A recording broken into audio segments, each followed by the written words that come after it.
Welcome to Great Karate Myths. Today, we're diving into one of the most enduring mysteries of the martial arts world. How did complex weapons forms suddenly become unarmed styles? From the streets of Okinawa to the temples of China, we're speculating on the bans, the politics, and the theatrical traditions that stripped the blade from the hands of the masters. Let's get into it. Tom, what are your thoughts? It's a bit of a mystery, isn't it? Because we've got all these different kata from different sources, and the same thing has happened, is that they've arrived in various places. We're talking mainly about Okinawa, but we could also speculate on the Wing Chun as well, arriving in Hong Kong, which I know is still China, but this phenomena of weapons forms losing the weapons function and eventually being repurposed as unarmed martial arts. It's this mystery of how has that happened, and there's very little evidence or almost anything to suggest why that might have been the case. So we're speculating on that. I'm going to talk about a few different ideas, and be interesting to hear what everyone's thoughts and ideas are as well, in the comments and everything as well. So if anyone wants to throw in their 10 cents, we'll have to do it. So where do we want to start? Well, we've spoken before about the weapons ban. Yeah. Nathan? Well, we can't ever really truly know, because we weren't there, but the history's shady, and I personally prefer to leave that to others, because my interest over the years has been about the technical nuance of kata or tokun forms, and that's what they do. And I never really want to go out on a limb with regard to the history, but I think we've got to be looking, as Shanir suggests, at the Ming Dynasty weapons ban. We've got to be looking at politics. We've got to be looking at power and control. So let's go to China first, because I think that's where it really originates. Although similar circumstances occurred in Okinawa too, when the Satsuma clan were put in charge of Okinawa, ostensibly to keep them distracted and stop them being a political nuisance. But I think we've got to be looking at the end the fall. Again, history's secondary. My interest has always been, love of the kata, love of the forms. What technically do they do? But I think we've got to look at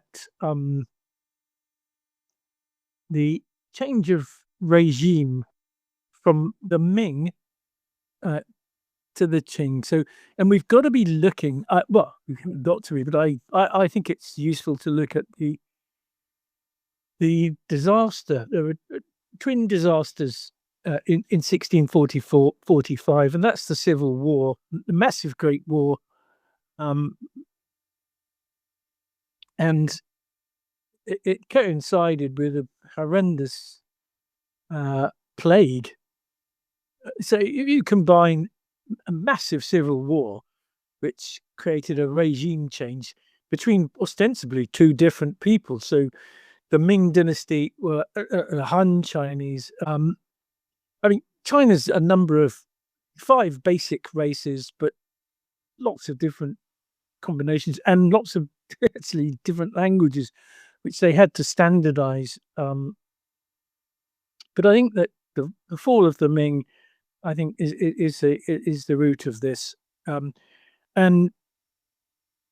when I speak again in a bit, after someone else has jumped in, I'll explain why I think the weapons kata survived and were preserved.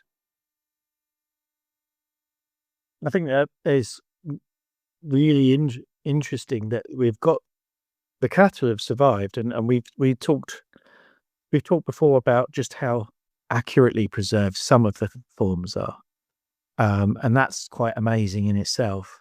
But there's this weird phenomenon that nothing is recorded at all about them being originally for the use of weapons. And so the forms have survived, and they're really accurate, and loads of detail, and actually lots of forms. And they've survived in different places and kind of journeyed through to Okinawa and other places and Southeast Asia and things like that, all these different systems. But there's not one mention anywhere that the original, well, not that I've seen or heard yet, perhaps, that these forms were originally for weapons in varying contexts and different types of functional use, which I just think is quite amazing in itself.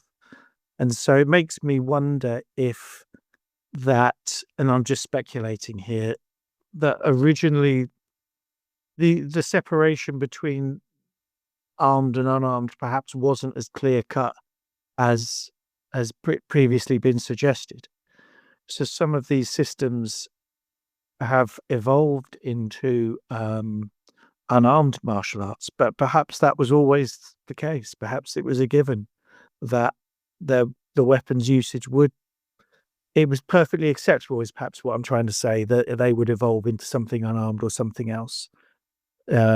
We kind of think, well, the function is this, therefore it shouldn't be changed and shouldn't become something else. But that perhaps it wasn't in the thinking of the times. Again, I don't know much about that. I'm just speculating here, but I wonder if that was part of it, because I find it so odd that nowhere is recorded, have been said, been passed down, myths, stories, legends, whatever, oral tradition, alongside these incredibly complex and detailed forms, that they were, in the beginning, it was for weapons. Yeah. Well, I think we've spoken before about where with the karate and the kobudo, where they almost they came together and were almost cross-pollinated and confused. And that sort of, Yeah. it almost rings true that it could be a possibility that similar sort of occurrence happened Yeah. in China. Well, I think that's a good point. And something that Matt and I were discussing the other day is that these arts may not have been learned as a singularity. So we know Wing Chun as a singular system now, and we know Wei Chi Ryu as a system, but the professionals may have been quite well versed in archery, horsemanship, the use of the spear, swordsmanship, wrestling. And so that cross-pollination, as you suggest, may have been there because they were all-rounders. It wasn't that somebody learned simply the butterfly swords of the Wing Chun or the Sai of those what's preserved in the Wei Chi Ryu, something like that, for example.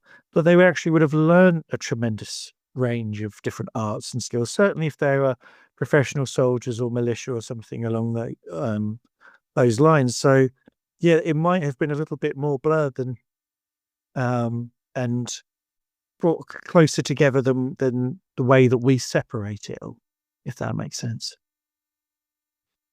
Well, I was just thinking maybe the weapons ban, the effect of that is to drive it underground so that the people who knew the stuff, it wasn't passed on properly, no explanations and so on. Maybe it's that. It becomes something that you just practice and don't know what it actually does in the end for people. Yeah, that's what I was thinking anyway. Plus there's not always... There's an assumption that it's all from the same place, which it probably isn't, is it? I mean, I think the Wing Chun is not from the same place as the Sai and things like that. So maybe this stuff is just not passed on. It's the weapons ban stopped it. There's no information being delivered. People don't really know what it does. They lose the context. And it becomes something else. Yeah. I think that's important point, because lineage as we know it today is a bit of a modern phenomena as well. So this idea that there's been this kind of like beautiful succession of teacher and student with complete transmission and things, and that's how it was taught, is just nonsense. It's a modern idea. Teaching took place en masse. Like you say, some of it would have been driven underground, and some of it's incomplete, some of it's mixed with other things. There can be so many that the way that it was taught and passed on may have varied greatly, as just as much as any other aspect of it. Yeah. So yeah, that kind of Okay, okay. But I think we need to clarify. We need to make a distinction, draw a distinction between mass teaching for warfare. So we're looking at conscript activity, which generally would consist of the sort of thing you can be observed in so many cultures who are trying to quickly train an army. You're looking at something we can call quotes basic training, which tends to be something horrendously short, like 6 weeks, and in the sort of during the Ming, and that's an extensive period, obviously stretching from the 14th century onwards. You're still looking at training huge numbers of conscripts within very short periods of time. I think that's somewhat different. I would suggest it's somewhat different from training specialists. And I do believe that for instance, the Wing Chun broadsword operatives were a kind of specialist. So as we've discussed before, you can have, for instance, let's just talk about home here, the UK, England. You've got a police force, and you'll have different divisions. We've said this before. We've discussed this before. You'll have mounted police, and you'll have squad cars and area cars and motorway cars and foot police, and they're all in different. They have, obviously, when they begin, they all do basic police training. They all go to police college and do the basic training, but then they separate out into their areas. And I still believe that's what we're looking at with some of these disciplines. So the Sai, as we've discussed, is a civil policing tool, whereas the Wing Chun broadsword it's clearly a much more military, if not maybe quasi-military, has a quasi-military application, obviously, because it's a bladed weapon, and a bladed weapon would not be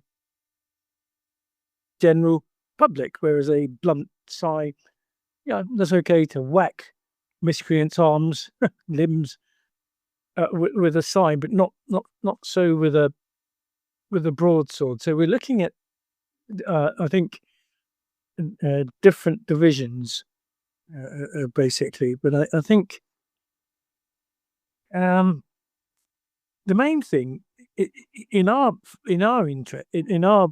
from our studies is how this got to go from weapons to so-called unarmed. My view is that the weapons is default in pretty much any culture.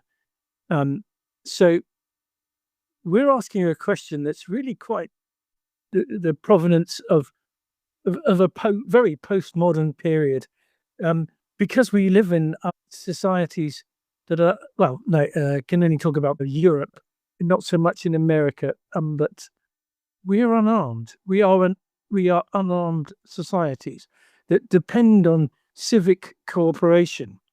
Not the case in the past. And every time that a society's tried to create the sort of society that we have now in the West, they've had to impose bans on weapons because weapons were the default.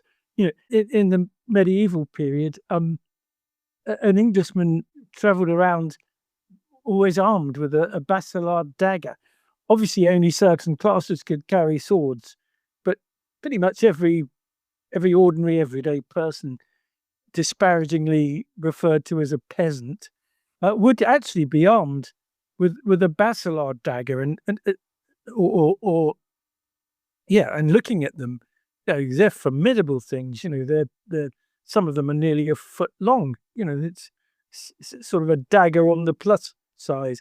And I think the norm was to be armed, and there were various attempts globally at not collective globalism, but in any society to reduce people to restrict arms. And I think that's what we're really looking at. And I'll just wind up this bit by my contribution.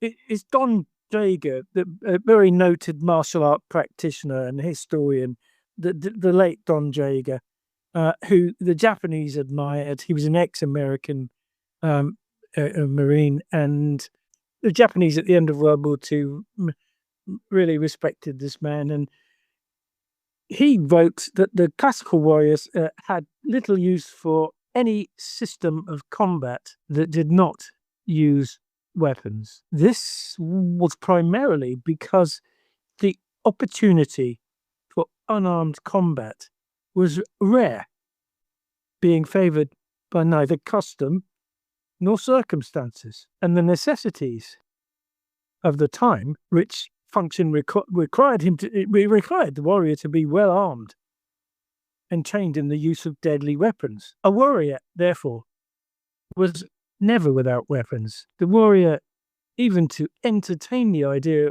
of success in combat, in the sense of killing an opponent, could attack his foe only when armed. The fact that the fact that armor was worn influenced the manner in which a warrior would deal with his foe. And here's the crucial bit for me anyway. Mere sparring tactics of a boxing nature, which must rely for effect upon the natural parts of the body, hand, fist, foot, in delivering atemi blows delivered to anatomically weak points by striking, punching and kicking, were hopelessly ineffective and would be like causing more injury to the attacker than the intended victim. So I raise that because I think, for my purposes here, what's been lost is that weapons were the norm, not the exception. And somehow we've moved to a world that believes, because of film and media and modern communications and so on, to a world that believes in this empty hand, unarmed material. And one word is, well, let's do two terms.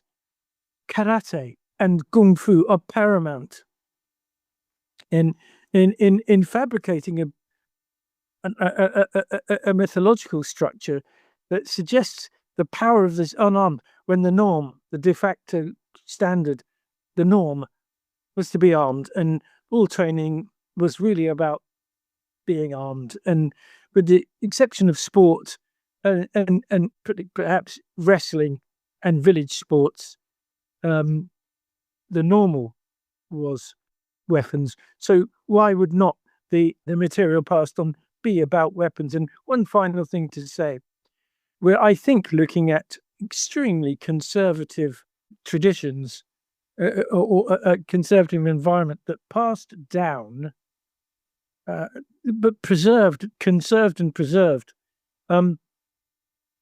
its traditions. These are very conservative traditions, that the forms that have been under in our discussions. They come from not a conservative. I don't mean an English political conservative. I mean a society that is traditional and conserves, which is exactly what we see in the Ming Dynasty.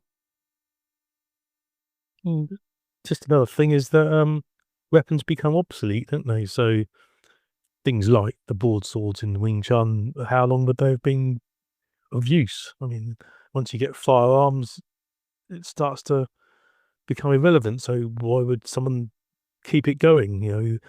An armed division would be using the latest weapons, but they not something antiquated. So that's another reason possibly why they lost the meaning and they lost what they were about. Just a thought.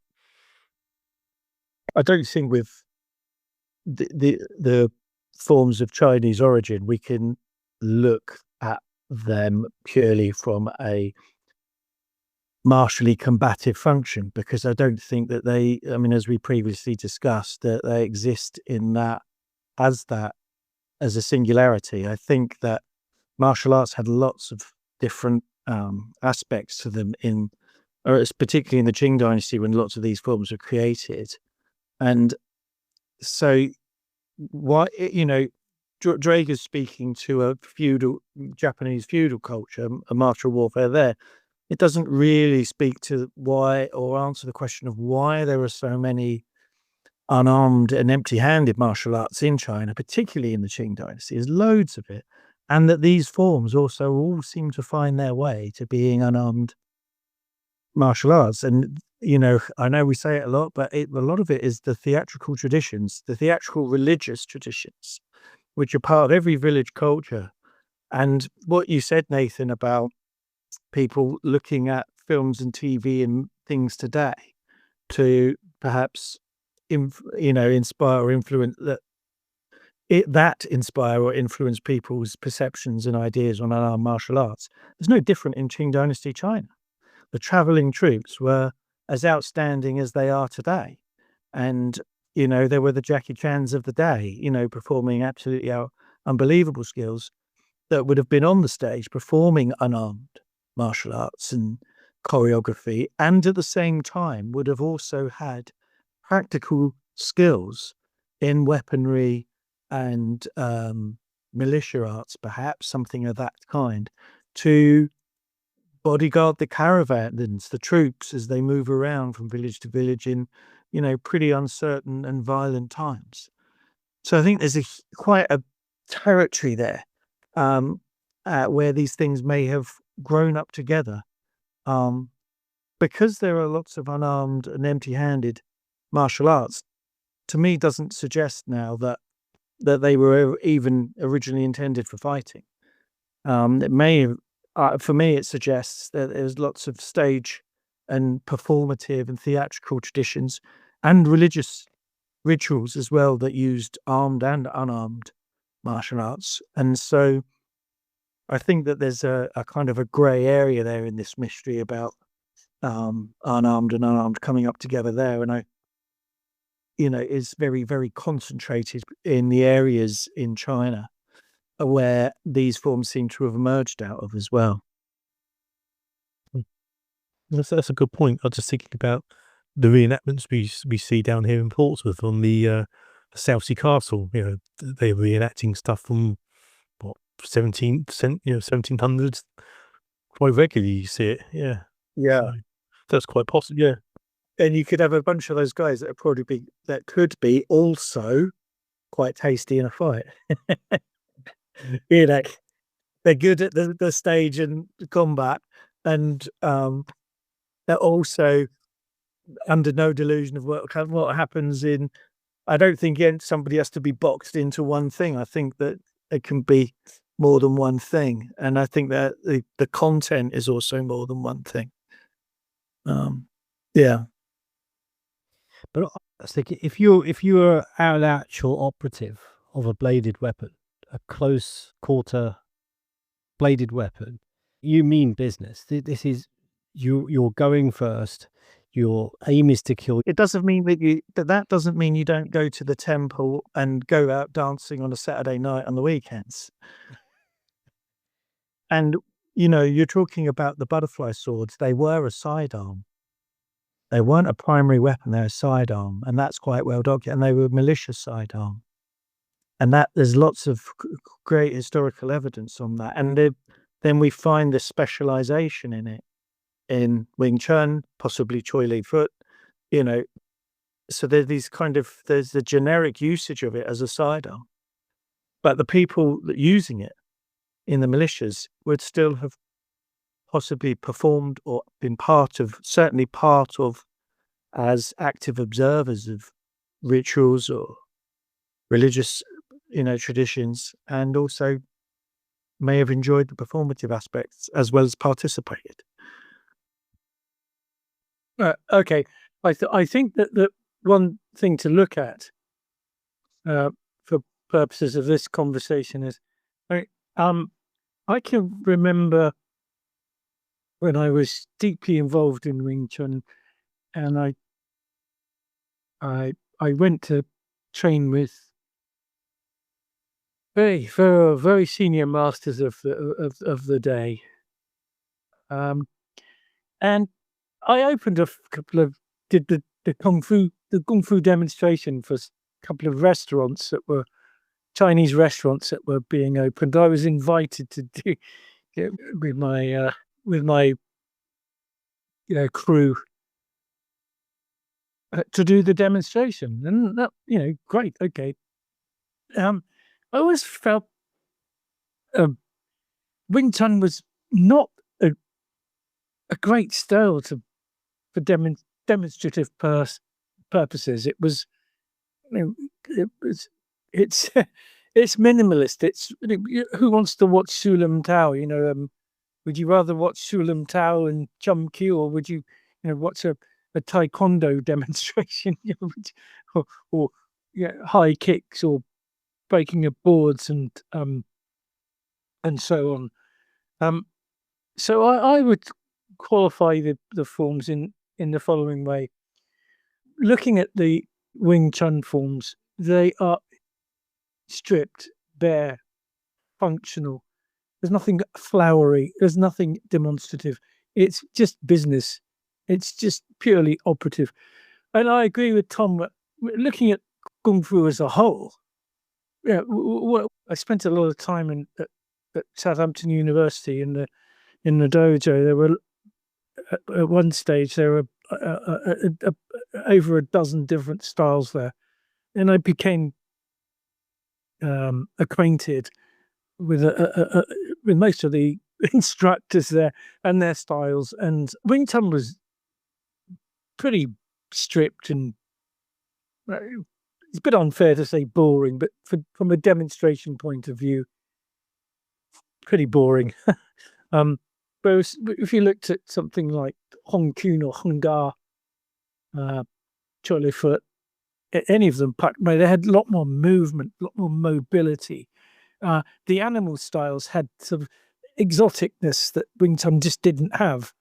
But if you look at the Wei Chi series, the Sanchin, the Seisan, the San Seryu, their uncanny resemblance to the structure and simplicity of the Wing Chun.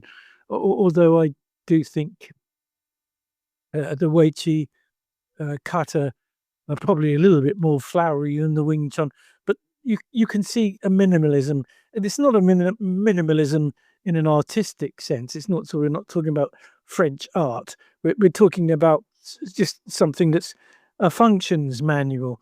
Wing Chun is a manual, and the Wei Chi is a manual, to be used by the police. And this is what we're looking at. And I think Tom is completely right. When we look at Kung Fu on a broad spectrum across the board, then I think a lot. It's basically it's theatrical, it's entertainment. But I think there's another point I would make, or something I would add.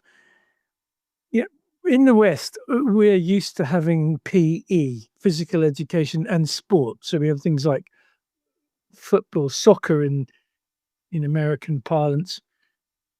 We have football, baseball, basketball, a number of sports.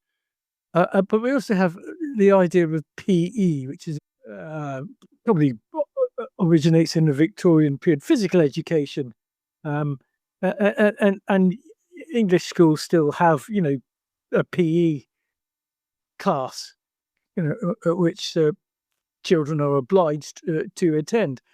in Ming Dynasty China, there was no PE class, and in particularly in Qing Dynasty, I think that the martial arts were used as a sort of a PE equivalent.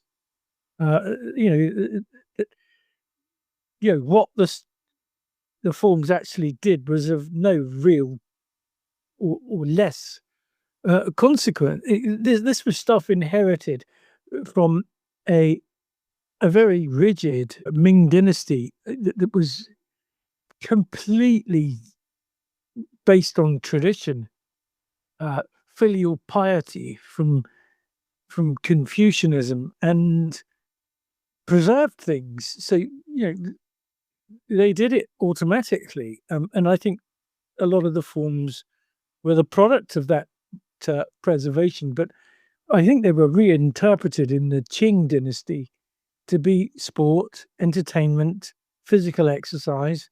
I think that's basically what happened there. And then when the West picked it up in the last century, or a couple of centuries ago, we had to try and read it, unfamiliar material, in a way that was not easy for us. But so I think, yes, a lot of it was entertainment, physical culture, and not weapons. But the origin of the material, which I think is the point of our podcast here, is that the origin of the material was largely weapons. Matt, have you got any thoughts? I was just thinking about some of the points that have been made, and I'm going to leave the Wing Chun alone in my wild speculation, because I think that's a slightly different beast. As Nathan's pointed out, I think that is very pared down. It's very efficient. But I was thinking in my mind, I was thinking about the Weiqi forms, and I was thinking about the Embusen and the directions that the forms take, and some of the movements, and linking that with Tom's point about the possible theatrical connections. I was thinking that, well, possibly, and this is just me speculating, that the actual Embusen and the gestures that are performed within, for example, Seisan and Sanseiyu, might, if they are indeed ritualistic or do have any kind of religious connection or performative connection, maybe that's the fundamental point of those forms. And if that's fundamentally the point, that those rituals are performed, then conceivably, and this is just wild speculation, you could see that somebody who wanted to perform those, maybe they on occasion weren't too worried if they didn't have the sai in their hands. They knew what they were doing. They still knew what they were doing, and so maybe, just conceivably, with those particular forms, perhaps it wasn't terribly important that the sai were in their hands every time they did it. Fundamentally, it is for manipulating the sai. The sai should be there, but maybe it just wasn't terribly important. And if it wasn't terribly important that the sai were in their hands, then you could conceive of a scenario where it gets passed on to people, as you know, and as you go further down the line, people develop more of an attitude of, well, it's kind of optional if you got the sai, really. Don't worry about it too much. I mean, it is just wild speculation, and it's partly born from my thinking of looking at those forms and thinking, and this actually goes back to Nathan's point about the large scale training of conscripts, I mean, in my opinion anyway, you absolutely don't need complicated forms like Seisan and Sansodyu to effectively use a pair of metal batons to civilly arrest somebody. You don't. I mean, those techniques are quite. I mean, I would say actually quite flowery, and my speculation is that there's another use built in there as well. But there's a lot of speculation in what I've just said there. I'm just thinking aloud, really. I keep forgetting about the theatrics, the theatrical side of it, and there clearly is. Picking up what you were talking about, Matt, with the conscripts that I was thinking of. Again, it's speculation, but weapons are going to be expensive. And training these conscripts with a bladed weapon, even now, if you're learning, you're not going to be learning with a blade, a live blade. If we look at the Jigenryu, which has a sword school, I do admire. A lot of the training was conducted against a wooden post. We've put this on our various discussions in the past. One of the things I liked about it was that they actually hit something. But I can't conceive of any sword school that practices swordsmanship without a sword. So, yes, in theory, one could go through kata could be concocted. The movements could be gone through without the sword. That's really problematic. And what I've come to understand is that anything that uses a single weapon, for instance, a sword is a good example, doesn't seem to have any record of, because I'm aware of, and I could be wrong, of swordsmanship drills and practices without any kind of weapon. So, okay, in various Japanese fencing schools, the live blade is substituted with a wooden sword, referred to as a bokken. Great, okay, but it's still a sword. It's still an object in your hands. It's quite bizarre to have the weapon being practiced without the weapon, and there's no evidence for that in swordsmanship that I'm aware of, and it may exist, but I'm personally not aware of it. And it only seems to happen in a particular time or place with particular types of weapons, which are namely dual weapons, namely the sai and the Bacham Do, the Wing Chun broadswords, where you get the forms without the weapons. I don't know, and I could be wrong, and please correct me, anyone that comes across it, post it, put it in the comments or whatever, that, there's some obscure Sri Lankan or wherever, martial art that does the forms without the weapons. We certainly don't, again, that I'm aware of, we don't get it in Europe. I don't know of any European swordsmanship or dirk and dagger and sword, long sword, ever performed without the actual weapons present. I think that the bokken in Japan makes a kind of sense. It's good. You can train children, youth with it safely, and give them the skills that you want them to acquire, and then they can go on to live blades. But there's no swordsmanship without a sword, not that I'm aware of. And yet we have this swordsmanship without a sword in Wing Chun. It's quite strange. It's peculiar, and we have the sai in Uechi without the sai. Now, I agree with Matt that could be the key to preserving the mnemonic through mnemonics, preserving the body habits, the muscle memory, and I think, gentlemen, that's what we're talking about. That's that's what's going on with these so-called empty hand forms. It's preserving it's a mnemonic way of preserving the body habits of the training with that while the weapons are being absent.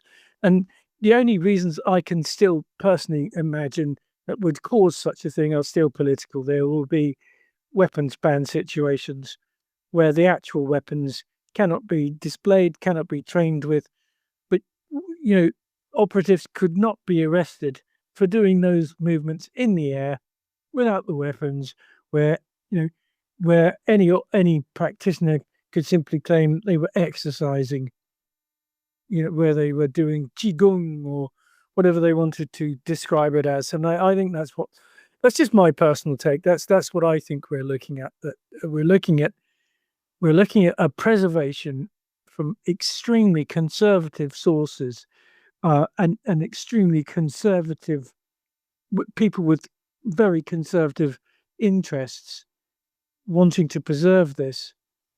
Some of them would have been teachers of schools, people that ran the schools, so society people, politicians, all sorts of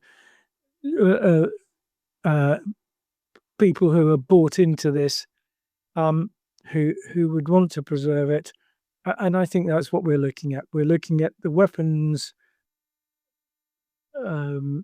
maneuvers, procedures being performed without the weapons because of the political pressure and challenges. I think in Japan, you actually got you have the example of swordsmanship progress. It could be argued that Aikido is a representation of or progression of swordsmanship armed into unarmed. And it's quite a recent one where we have lots of possible discussion around about how that and why that took place. And it's not inconceivable that with some of these so-called styles or systems in China and wherever they progress to, a similar idea or happening took place, where it was just because we can't conceive of why someone would use weapons forms in an unarmed way doesn't mean that it didn't happen, and that other people perhaps thought they could take those skills and cultivate them into an unarmed boxing system or something like that. And as I said, we've got this example in Aikido, which could be argued for as a representation of that. And certainly Wing Chun's another one, perhaps where it was perhaps, people that had trained in lots of disciplines thought they could use it. I mean, clearly they can have thought that because it exists today simply as an unarmed art. So I think I don't think, this is only my view, but I don't think that there's one reason that answers the bigger question here. I think there's lots of different things at play with different styles and systems and forms, and I think that's reflected in where the forms have ended up as well, and the accuracy of the forms. And we mentioned that some of the so-called shuri forms are not as accurate as the weichi forms, which are just quite remarkable in their detail and nuance, and the same as the Wing Chun forms as well, are really beautifully preserved, if you like. So yeah, that's just my view. Well, I wrote, I think in about 1998, it was published in Barefoot Zen in 2000, and I was looking at this question of sword. The sword is sharp, and a shuto, a sword hand strike, substituting the sword for an open hand and a strike committed with the edge of the hand. I wrote, I think I was disagreeing with the idea that I might have been Robert Trias and His Hand is My Sword book title. I think it's a 1960s book title by, I think, Robert Trias, an American karate teacher, who wrote a book entitled Hand is My Sword. That's it. Hand is my sword. And my comment to that in about the year 2000, so 25 years ago plus, was hands are rather blunt. They can't do the same thing. So yes, it is the case, as Tom suggests, that Aikido has produced an approach that mimics a sword attack as an initial entree to how they get to apply their techniques. Interestingly, we were faced with a similar problem in Koruru. So how do we actually get to interact? And we chose the pushing hands method, and as to how we would interact. And because we wanted to avoid the standing on a gap and either having the conventional, which we didn't accept, the sort of, okay, we're going to go against the oizuki, the ubiquitous, hey, all these karate techniques and all of these kata, and we're just always going to go against the oizuki, the stepping punch and standstill setup, which we really weren't that happy with. But the shomen attack from the Aikido does exactly the same thing, and it's the same thinking. It's the sword thinking, transposed to empty hands. And yes, it does exist, and as Tom has identified it's what things became. But that approach bears absolutely no relationship to the antique kata, except where those antique kata are later and have moved towards a sort of a Jigenryu fencing attitude. And we can see that approach occurring in Itosu Sensei's creation of the Pinan and the whole creation of modern punch block karate, which is really based on that sort of Jigenryu fencing approach, which is when I was when I first started I was told when I first started karate that it evolved from Japanese swordsmanship. That was the myth, and and to some extent that's true. It's true, but swordsmanship without a sword, will. I have to lazily paraphrase the that's kind of, it's the bringing a knife. I'm sorry if this is not politically correct.